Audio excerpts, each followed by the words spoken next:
The Salako family lived in one of the most beautiful neighborhoods in Lagos, Nigeria.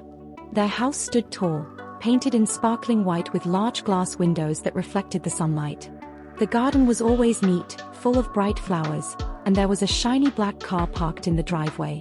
To anyone passing by, the Salakos looked like the perfect family. Mr. Salako was a hard-working real estate contractor, managing some of the biggest properties in Nigeria. His job kept him traveling all over the country, visiting cities like Abuja, Port Harcourt, and Kano. Everyone at his company admired him, and he was just one step away from becoming the vice president of the firm. But all this success came with a cost. He was hardly ever at home. Mrs. Vivian Salako was equally busy.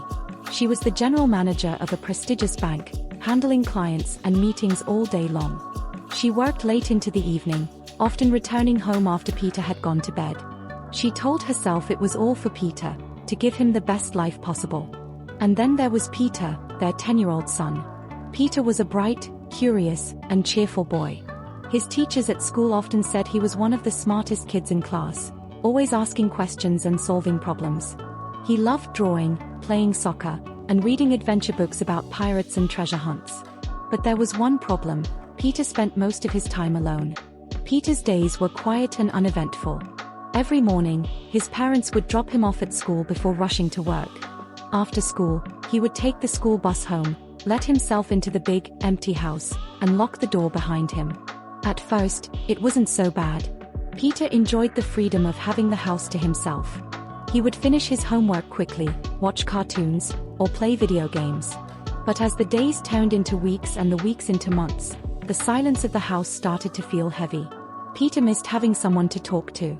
He missed the laughter and conversations he saw other kids having with their parents. "Mom, can we play a game after dinner tonight?" Peter asked one evening. "I'm sorry, Peter," Mrs. Salako said, barely looking up from her laptop. "I have a big meeting tomorrow. Maybe another time." Another time never came. Peter's parents didn't believe in hiring babysitters or nannies. They thought Peter was old enough to take care of himself. "You're a big boy now," his dad often said. "You don't need anyone to watch over you. Just stay safe and follow the rules." Peter tried his best to be the big boy they wanted him to be. He made himself snacks, kept the house tidy, and even locked all the doors and windows at night like his dad had taught him. But sometimes, late at night, when the wind howled outside and shadows danced on the walls, Peter didn't feel so big. He would pull the blanket over his head and hug his pillow tightly, wishing his parents were home to tell him everything was okay. At school, Peter began to notice how different his life was from his classmates. During lunch breaks, they talked about the fun things they did with their families. "My mom and I baked cookies this weekend," said one girl, proudly showing off pictures on her phone. "My dad took me fishing," another boy added. Peter stayed quiet, picking at his food. He didn't have stories like theirs. One day, his class was asked to write an essay about their families. Peter wrote about his parents' jobs, their big house, and the nice things they had. But when his teacher, Miss Aid Nike, asked if he wanted to read it aloud, he shook his head. The truth was, Peter didn't feel like he had much of a family to write about. One afternoon, as Peter unlocked the front door and stepped inside, he heard a knock. Surprised, he turned around and saw their neighbor, Mrs. Bowler, standing at the gate. "Hello, Peter," she called with a warm smile. "Good afternoon, Ma," Peter replied politely. "Where are your parents?" she asked. "They're at work," Peter said. "You're always home alone," she said, frowning. "That's not good for a boy your age. You need someone to look after you." Peter didn't know what to say. He had seen Mrs. Bowler around the neighborhood before, but they had never spoken much. She was a tall woman with braided hair and a kind voice. "Tell your parents I'm happy to help," she said. "You can come to my house after school. I'll make sure you're safe until they come home." Peter nodded, unsure. "Okay, Ma." That evening, Peter told his mom what the neighbor had said. "Well, that's kind of her," Mrs. Salako said. "It might be good for you to have some company." "But Mom, I'm fine here," Peter said quickly. "Peter, she's only trying to help," his mom said. "And it's better than you being alone all the time." The next day, Peter's mom spoke with Mrs. Bowler and agreed to let Peter stay at her house after school. Peter wasn't thrilled about the idea, but he didn't want to upset his mom, so he went along with it. At first, everything seemed fine. Mrs. Bowler welcomed Peter with a warm smile and a plate of jollof rice. Her house was smaller than theirs, but it felt cozy. She even let Peter watch cartoons while he waited for his parents to pick him up. "See," his mom said that evening. "I told you it would be fine." Peter forced a smile. "Yes, Mom." But deep down, something didn't feel right. At first, staying at Mrs. Bowler's house didn't seem so bad. She was always cheerful and eager to chat with Peter when he came over. Her small living room smelled of freshly baked bread, and her television was always on, playing the latest Nollywood movies or cartoons. "You must be very lonely at home," she said one afternoon as Peter sat at her dining table, eating the rice she had prepared. Peter shrugged. "It's okay. I'm used to it." "Well, you don't have to be used to it anymore," she said, smiling. "You're like a son to me now. You can call me Auntie Bowler." Her kindness felt strange to Peter. He wasn't used to having an adult talk to him so much. At first, he thought it was nice to have someone who seemed to care, but there were moments when her attention felt too much. One day, as Peter was drawing in his notebook, Auntie Bowler sat beside him and leaned in close. "You're so talented," she said, her voice soft. "Let me see your drawings." Peter held up the picture of a pirate ship he was working on. "Wow, that's amazing," she said, clapping her hands. "You're such a special boy." Peter smiled shyly. He wasn't used to compliments, especially from adults. But then, she placed her hand on his shoulder, giving it a little squeeze. "You know, you're my favorite. Don't tell anyone, okay?" Peter nodded, though her words made him feel uneasy. Over the next few weeks, Auntie Bowler's behavior grew stranger. She started asking Peter odd questions. "Do your parents ever hug you?" she asked one afternoon. Peter hesitated. "Not really. They're busy." She said, frowning. "That's not good. Every child needs love." She reached out and pulled Peter into a hug. It felt awkward and too long. "See? Doesn't that feel better?" she asked. Peter didn't answer. Things got worse when she began sitting closer to him, touching his hands or brushing his hair.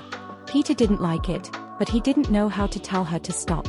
Every time he tried to pull away, she would laugh and say, "Don't be shy, Peter. I'm just showing you how much I care." Peter smiled shyly. "Come here for our special hug," she said and pulled him in for one of her uncomfortable hugs. "You know, I am the one always hugging you. Why don't you hug me today?" she said. "Okay," Peter said shyly, clearly uncomfortable. She lay on her side and guided him to her side and started telling him to touch her breast and other parts of our body, some of her body. She even told him to touch her buttocks and directed his hand further until she put his hand inside a part of her body that felt wet and squishy. This went on for a few minutes. After she was done, she told him not to tell his parents, that it would be their special secret. "Okay," Peter said meekly and went home immediately. One evening, as his mom was tucking him into bed, Peter decided to tell her how he felt. "Mom," he began hesitantly, "I don't like staying at Auntie Bowler's house." His mom frowned. "Why not? She's been so kind to you." Peter hesitated. She touches me a lot. It makes me uncomfortable." "Oh, Peter," his mom said, sighing. "You're probably just imagining things. Auntie Bowler is a nice woman. She's only trying to make you feel loved." "But, Mom..." "Enough, Peter," she said, cutting him off. "You're too young to understand. Just be grateful someone is watching over you." Peter's heart sank. He wanted to argue, but his mom had already turned off the light and left the room. As the days went on, Peter started feeling more and more alone. He dreaded going to Auntie Bowler's house after school, but he had no choice. At school, he stopped talking as much. During lunch breaks, he sat by himself, staring at his food. His friends noticed the change. "Are you okay, Peter?" one of them asked. "I'm fine," Peter mumbled, not looking up. But he wasn't fine. Every day at Auntie Bowler's house felt like a nightmare he couldn't escape. She continued to cross boundaries, making him feel trapped and helpless. By now, Peter felt like he couldn't trust anyone. His parents were too busy to listen, and he was too scared to tell anyone else. At school, his grades began to drop. He stopped raising his hand in class and started making mistakes on assignments he used to ace. His teacher, Miss Aid Nike, noticed but didn't say anything, yet. Peter's world was shrinking, and he felt like he was sinking into a deep, dark hole. The days seemed to blend together for Peter, one long, suffocating routine of fear and loneliness. Each time he stepped into Auntie Bola's house, the familiar knot in his stomach twisted tighter. He wanted to tell someone, anyone, but every time he opened his mouth, his voice seemed to disappear, swallowed by the overwhelming silence. At school, Peter became a shadow of the boy he once was. The once lively and curious student was now quiet, withdrawn, and distant. His classmates started to notice. "Peter, you haven't answered a single question in class all week," his friend, Tunde, remarked one afternoon during lunch. Peter forced a small smile but didn't reply. He wasn't hungry and barely touched his food. The familiar lump in his throat returned as his mind wandered back to the uncomfortable days at Auntie Bola's. It wasn't until Miss Nike, his teacher, noticed the change that things began to shift. She had always praised Peter for his bright mind, his eagerness to learn, and his ability to answer any question thrown at him. But lately, Peter had been quieter than usual, staring at his notebook as if the words meant nothing to him.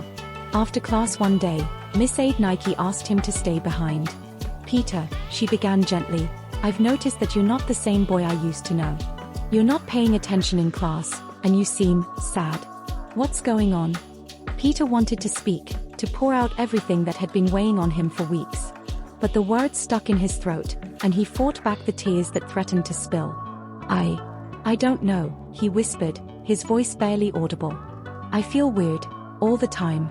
I don't know what to do." Miss Nike crouched down to his level, looking him in the eyes with concern. "You don't have to carry this alone, Peter. If something is bothering you, you can tell me. I promise I'll listen and help you." Peter looked at her, his heart racing. For the first time in so long, he felt like someone genuinely cared. But as the words tumbled out of his mouth, they felt like a weight he could no longer hold back. "Auntie Bola, she makes me feel bad. She touches me when I don't want her to," Peter said, his voice trembling. Miss Adonike's face went pale as she listened to Peter's words. She could hardly believe what she was hearing. But the look in Peter's eyes told her everything she needed to know. She gently placed a hand on his shoulder. "I'm so sorry, Peter," she whispered. "This isn't your fault. We need to make sure you're safe." Peter nodded, tears now streaming down his face. It felt like a dam had finally broken, and he couldn't stop the flood of emotion that came rushing out. Miss Nike immediately took action. She contacted the school principal and explained everything she had learned. The principal, a stern but caring woman named Mrs. Okeke, was horrified. She immediately made arrangements to speak with Peter's parents, though she knew it wouldn't be an easy conversation. Later that evening, as Peter sat in his room, he could hear his parents talking downstairs. They didn't sound happy. His mom's voice, usually calm and collected, was sharp with worry. His dad's voice was lower, but Peter could hear the concern in it. "Vivian, are you sure? This is hard to believe," Mr. Salako said. "I know, but the teacher said Peter told her everything," his mom replied. "Our son is in danger, and we didn't even know." Peter could hear his father sigh. "We've been so busy with work. I thought everything was fine. How could we have missed this?" Peter felt a pang of guilt. He had tried to tell them, he really had, but they hadn't been paying attention. They had been too caught up in their own lives to notice the changes in him. The next morning, Peter's parents sat him down in the living room. His mom's eyes were red from crying, and his dad looked angry, though it wasn't clear at whom. "Peter, we need you to tell us everything," his dad said gently. "What did Auntie Bola do to you?" Peter looked down at his hands, unable to meet their eyes. But with a deep breath, he told them everything. He told them about the hugs, the touches, the way she made him feel uncomfortable. He explained how he had tried to speak up, but they hadn't listened. His parents listened in silence, their faces filled with shock, regret, and guilt. Mrs. Salako reached out and pulled Peter into a tight hug, her tears wetting his hair. "I'm so sorry, Peter," she whispered. "We should have paid more attention to you. We should have listened." After hearing Peter's story, his parents knew what they had to do. They contacted the police immediately, and an officer came to take Peter's statement.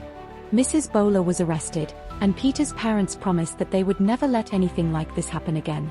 The next few days were a blur. Peter had to talk to more police officers, and his parents took time off work to be with him. They enrolled him in therapy, where Peter could speak to a counselor about what he had experienced. But despite the chaos around him, one thing was clear: Peter was not alone anymore. His parents had finally heard him, and they were ready to make things right. The days after Auntie Bola's arrest felt like a dream to Peter. For so long, he had carried the heavy weight of fear and confusion. But now, with Auntie Bola gone and his parents by his side, things began to feel different. They weren't perfect, but they were better, safer. Peter's therapy sessions became a sanctuary for him. His therapist, Dr. Necker, was gentle and patient. She never pushed him to talk more than he was ready to, but every time he opened up, he felt a little lighter. "You've been through a lot, Peter," Dr. Necker said during one of their sessions. "But you're so brave for telling the truth. Not every child can do that." Peter looked down, feeling both proud and embarrassed at the same time. He didn't feel brave. He just felt tired. "What happened wasn't your fault, Peter," Dr. Necker continued. "Sometimes, bad things happen to good people, but that doesn't define you. You're still the smart, kind boy you always were." Peter nodded, his heart swelling a little with hope. He had been hearing these words from his parents, but hearing them from someone outside the family made them feel more real. Mr. and Mrs. Salako had made a promise to themselves and to Peter. They would do whatever it took to help him heal. They began to spend more time at home, taking weekends off work to go on small trips or even just to play games and talk with Peter. At first, Peter felt awkward, unsure of how to act with his parents after so much time apart. But slowly, things began to fall back into place. They laughed together again, something that had been missing for so long. One Saturday afternoon, they all sat in the living room, watching cartoons as a family. Peter's father, who usually preferred to spend his free time on work or business calls, had put his phone away and was fully present with Peter and his wife. "I missed this," Mr. Salako said, his voice soft. "We've been so caught up in everything, we forgot what really matters." Peter smiled, feeling the warmth of his parents' attention. For the first time in a long while, he felt safe. School, however, wasn't so easy. Peter had missed weeks of lessons, and even though his classmates were supportive, he couldn't help but feel embarrassed by how far behind he had fallen. Miss Aid Nike noticed Peter's struggles and took extra time to help him catch up. She would stay after school, reviewing lessons with him one-on-one, making sure he understood everything. "You're doing great, Peter," Miss Aid Nike told him after one of their sessions. "I know it feels hard right now, but every day you're getting stronger." Peter began to feel the difference. His focus returned, his grades improved, and his energy started to come back. He wasn't the same happy, carefree boy he had once been, but he was starting to find his way back. One day, Peter had a conversation with his parents that he had been putting off for weeks. They had all been so busy with therapy and catching up on lost time, but Peter knew that something still weighed on him. He had to face it. "Mom, Dad," he began, his voice shaking slightly. "I'm scared. I'm scared that I won't be the same again." Mrs. Salako knelt beside him and placed her hand on his shoulder. "Peter, honey, you don't have to be the same. You're already perfect the way you are. We love you no matter what." Peter looked up at his dad, who smiled at him with pride. "We'll always be here for you," Mr. Salako said. "And together, we'll get through this. You don't have to carry this alone anymore." As time passed, Peter and his family grew stronger. But despite the healing, there was still the question of justice. Auntie Bola's trial was set, and although Peter's family had already reported the abuse, they knew the road ahead would be long and difficult. Mrs. Salako, who had always been the more private and reserved one, became fiercely determined. She attended every court session with Peter, making sure he never felt alone in the process. Mr. Salako worked with their lawyer, helping gather evidence and making sure that Auntie Bola would be held accountable for her actions. Though Peter felt scared at times, especially when he saw Auntie Bola in the courtroom, his parents were always there, reminding him of the strength he had inside. The trial wasn't easy, but in the end, Auntie Bola was convicted and sent to prison. With the trial behind them, Peter could finally breathe easier. He wasn't sure when the weight in his chest would lift completely, but with his family's love and support, he knew he would be okay. "I'm proud of you, Peter," his dad said one evening as they sat on the porch, watching the sunset. "You've shown so much courage, and I believe in you." Peter looked at his dad and smiled. "Thanks, Dad. I think I'm starting to believe in myself again." For the first time in a long while, Peter felt hope again. He wasn't sure what the future held, but he knew he wouldn't face it alone. With his parents, his teacher, and his counselor by his side, he was ready to take on whatever came next. Peter woke up that morning with a lightness in his heart that he hadn't felt in months. The clouds that had shadowed his mind for so long were slowly beginning to clear. It was not an overnight change, but it was a beginning. He no longer felt the heavy weight of fear and guilt pressing down on him every moment of the day. It was a Saturday, and Peter's parents had decided to take him to the zoo. They had talked about it for a while but had never gotten around to it due to their busy schedules. Today, they promised, was for Peter. No phones, no work. Just a family outing. Peter was excited. He had always loved animals, especially the lions. He had often imagined what it would be like to stand close enough to touch one. That day, as they wandered from exhibit to exhibit, Peter felt a sense of joy bubble up inside him. He ran to the lion's den, his eyes wide with wonder. "Look, Dad. Look at them. They are so big," Peter exclaimed, his face lighting up with a smile that reached his eyes. His dad smiled too, the worry lines on his face softening. "They sure are, buddy. Strong and fierce, just like you." He ruffled Peter's hair, and for the first time in a long time, Peter didn't flinch. He actually enjoyed the touch, savoring the warmth of his father's affection. After the zoo trip, things at home became a bit quieter, but in a peaceful way. Peter spent more time doing what he loved, drawing, reading, and playing with his toys. Slowly, he began to open up again, talking more with his parents about his day, his thoughts, and his dreams. One evening, as they sat down to dinner, Peter spoke up about something he hadn't mentioned in a long time. "Mom, Dad," Peter began, his voice steady but with a hint of nervousness. "I want to do something special when I grow up. I want to be a scientist, like the ones who study animals."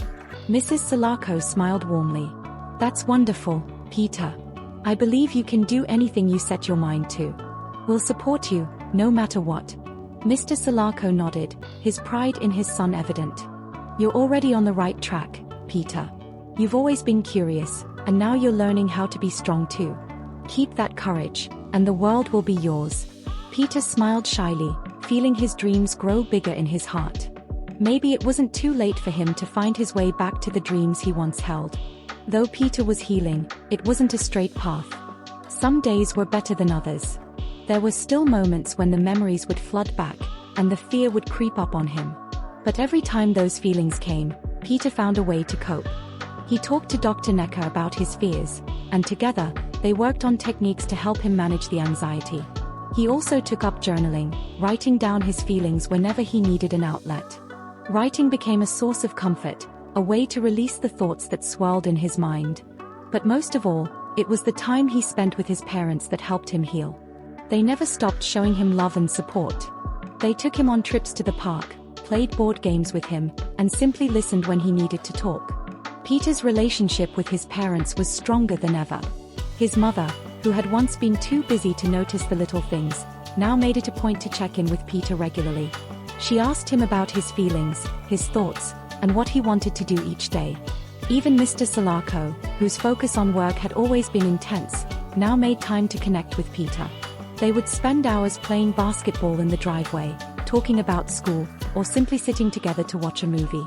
Peter knew his parents were trying harder, and he was starting to feel the difference. It wasn't perfect, but it was enough. One morning, as Peter sat with his mother, watching the sun rise outside their window, he felt a deep sense of peace.